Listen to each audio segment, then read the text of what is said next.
Ils sont infirmiers, éducateurs ou encore sages-femmes, tous réunis pour une problématique de santé publique, les grossesses des mineurs. En Guyane, le phénomène est 5 à 7 fois plus important que dans l'Hexagone.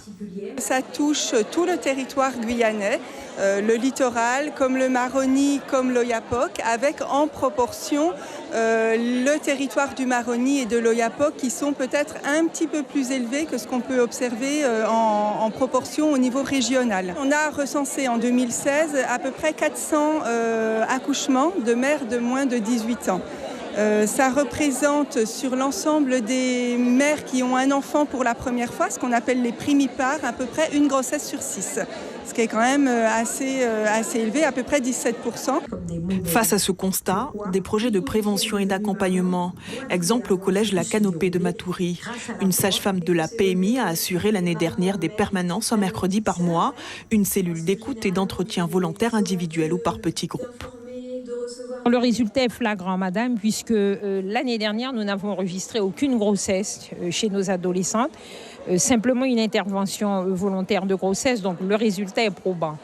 Maintenant, les élèves avaient d'autres interrogations, et puis il y a une méconnaissance de la santé sexuelle et reproductive. Nous avions aussi, nous, à intéresser les garçons, parce que c'est un sujet complètement occulté par les jeunes garçons et nous ne souhaitons pas détacher la maternité de la paternité. Et quand la grossesse est avérée, le risque de rupture scolaire est important. C'est là qu'intervient le SAMES, le service d'accompagnement des mineurs enceintes scolarisées.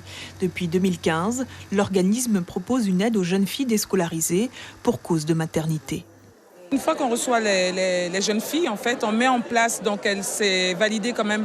Il y a une autorisation parentale parce qu'elles sont encore mineures. Et ensuite, on met en place une équipe éducative au sein de l'établissement scolaire pour définir des modalités d'accompagnement de la jeune. On essaie de prioriser les matières fondamentales. On ne va pas refaire un emploi du temps tel quel.